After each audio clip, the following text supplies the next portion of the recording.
Yes, there is life amidst the seemingly limitless expanse we know as the universe.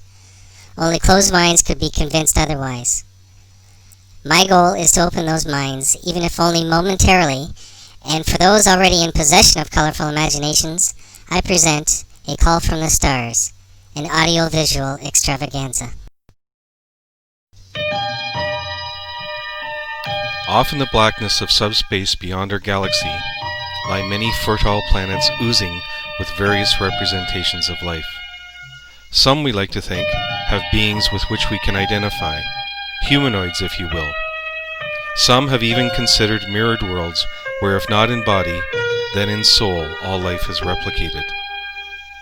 As is the custom for many earthly tribes, the practice of coming of age, trials and rituals extends far into the millennium. On the far side of the universe lies such a place. It is known as Terrorii. The world of Terrorii, being a highly advanced technological society, has highly advanced demands on its youth. Before a male subling is allowed to escalate to the highest level within Terrorian society, he must prove himself worthy.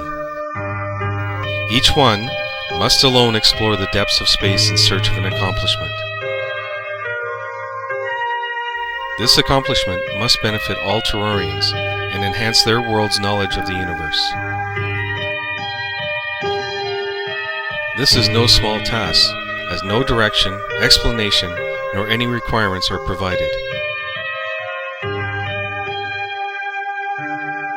Each subling must rely on his knowledge gained from the teachings of the historians to find his own path.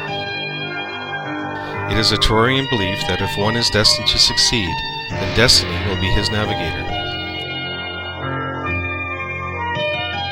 It's been 10 years since the subling Novanglia ventured out on his quest. Now 10 years may not seem like a very long time for the average Terrorian, but for Novanglia it had been an eternity. As he was the subling of Horaya, the chief designate of his world, his need to succeed was tremendously overpowering. He knew great promise had been bestowed upon him, and therefore great things were expected of him. He had skirted all known galaxies, scouring over his instruments, awaiting a sign, a signal, anything he might construe as the opportunity for accomplishment. Sure, he had come upon the odd glitch on the screen, but each attempt to uncover his prize ended in futility. Each new star brought renewed expectations, but in the back of his mind he felt as if he were failing. The long silent trips through the ebony vacuum were beginning to take their toll. Of the limited emotions Terrorians experienced, loneliness was perhaps the most devastating. Although Novanglia's tolerance for the empty feeling was great, he could feel his control over it methodically decaying. He wasn't exactly sure when it had started. He only knew from studying well during his historic tutoring that the tiny ache in his chest would eventually grow to a senses-destroying madness. Many hopeful sublings had embarrassed their originators by succumbing to the unending pain, and then hurling their craft mindlessly into the heart of a burning star in an effort to escape.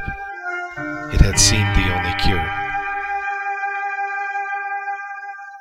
With nothing but the endless drone of the master drive and the odd pop and whir of his controls, Novanglia's thoughts crept defiantly back to this feeling of dismay. At times he dove so deeply into himself that when his wits did snap back to him, a panicky paranoia would grip tightly at his throat. These dreamlike escapades began occurring with an alarming frequency, and that frightened Novanglia. Each venture out of the realm of reality became more artistic. At times he wasn't sure if he was entering his mind's made-up world or ejecting from it. He could almost hear the call from the stars that would signal the end of his voyage. Images flashed in and out, and he was near convincing himself that by some accident he had stumbled upon the answer to his predetermined existence. Then, as the fragments of his foggy dream world dissipated and his mind cleared, he could actually hear a call. Not the call from his dreams, but a call just the same. What he had heard came from within, not from any of his sensory instruments, and that made him wary. Have I gone over the edge? Am I to become an embarrassment to the Honorable Horiah? He asked to all the stars in his view.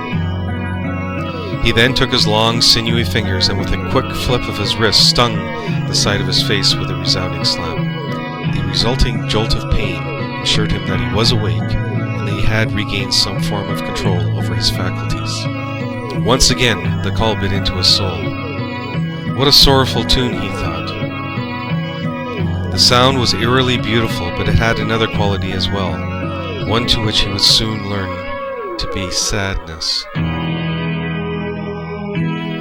Tellurians do not cry, nor have they ever experienced the sensation that was now searing through every cell of Novaglia's body. This new sound coming at him in quickening pulses sent chills clean through to Novaglia's very soul. Previously unused tissues and fibers began to grow in the corners of his eyes, and beads of moisture began to form. He had been aware of his body's ability to adapt to new data being pumped to his brain, but never had this type of reformation occurred so rapidly. His amazement momentarily subsided as yet another wave of sound echoed in his head, directing his attention away from his body's rapid evolution. Then suddenly the ship's automatic scanners burst into employment as the long-range sensors incredibly began to register possible signs of life.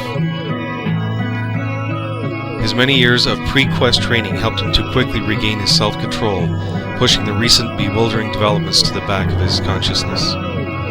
Novaglia skillfully orchestrated the controls with short, pulsating thoughts. Each in turn obeyed his silent commands, and within moments the console became an effervescent pool of light. With his feeling of newfound sanity, a renewed purpose sped through him, and all thoughts of loneliness seemed as far away as his home.